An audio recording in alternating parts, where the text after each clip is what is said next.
கதி கலங்கிய அரபு நாடுகள். ஈரானின் அடுத்த டார்கெட். நடுக்கத்தில் அமெரிக்கா, இஸ்ரேல் வார்னிங். ஈரான் மீது அமெரிக்காவும் இஸ்ரேலும் போர் புரிந்து வருகின்றன. இதற்கு ஈரான் பதிலடி கொடுத்து வரும் நிலையில் அரபு நாடுகளில் உள்ள அமெரிக்கா மற்றும் இஸ்ரேல் வங்கிகள், நிதி நிறுவனங்கள் குறிவைத்து தாக்குதல் நடத்தப்படும் என்று ஈரான் வார்னிங் செய்துள்ளது. அதோடு பொதுமக்கள் இந்த இடங்களை விட்டு விலகியே இருக்க வேண்டும் என்று ஈரான் அறிவித்துள்ளது. இதனால் போர் மீண்டும் உக்கிரமாகியுள்ளது. ஈரான் மீது அமெரிக்காவும் இஸ்ரேலும் போர் புரிந்து வருகிறது. இதற்கு ஈரானும் பதிலடி கொடுத்து வருகிறது. இஸ்ரேல், அமெரிக்காவின் பாதுகாப்பு படை தளங்கள் உள்ள சவுதி அரேபியா, ஐக்கிய அரபு அமீரகம், கத்தார், பஹ்ரைன் உள்ளிட்ட பல நாடுகள் மீது ஈரான் தாக்குதல் நடத்தி வருகிறது. இதனால் அமெரிக்கா கடும் கோபமடைந்துள்ளது. ஈரான் மீதான தாக்குதலை வலுவாக்கியுள்ளது. இந்த நிலையில்தான் தற்போது ஈரானில் உள்ள முக்கிய வங்கியின் மீது தாக்குதல் நடத்தப்பட்டுள்ளது. தலைநகர் தெஹ்ரானில் பேங்க் செஃபா என்ற வங்கி செயல்பட்டு வருகிறது.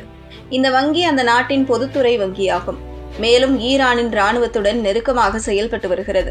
இங்கிருந்துதான் இராணுவ தளவாடங்களுக்கு பணம் அனுப்பப்படுவதாக கூறப்படுகிறது. இந்த வங்கியை குறிவைத்து நேற்று தாக்குதல் நடத்தப்பட்டது. இதில் வங்கியுடன் இணைந்த நிர்வாக கட்டிடம் சேதமடைந்துள்ளது. இதனால் ஈரான் கடும் சினம் கொண்டுள்ளது. இந்த நிலையில்தான் தற்போது ஈரான் பாதுகாப்பான வார்னிங்கை கொடுத்துள்ளது. ஈரான் தலைநகர் தெஹ்ரானில் காதகம் அல் அன்பியா என்ற பெயரில் இராணுவ தலைமையகம் செயல்பட்டு வருகிறது. இந்த தலைமையகத்தின் செய்தி தொடர்பாளர் இப்ராஹிம் ஜோல்ஃபஹாரி அமெரிக்கா, இஸ்ரேல் மட்டுமின்றி அரபு நாடுகளுக்கு கடும் வார்னிங் செய்துள்ளார். இதுபற்றி இப்ராஹிம் ஜோல்ஃபஹாரி கூறுகையில், ஈரானின் வங்கி மீது தாக்குதல் நடத்தப்பட்டுள்ளது. இதனால் இந்த பிராந்தியத்தில் உள்ள அமெரிக்கா மற்றும் இஸ்ரேலுடன் தொடர்புடைய வங்கிகள், நிதி நிறுவனங்கள் குறிவைத்து தாக்குதல் நடத்தப்படும். தங்களின் தோல்வியடைந்த பிரச்சாரத்தை தொடர்ந்து பயங்கரவாத அமெரிக்க இராணுவமும் கொடுங்கோல் ஜியோனிச ஆட்சியும் நாட்டின் வங்கிகளில் ஒற்றை இலக்காக கொண்டு தாக்கியுள்ளது.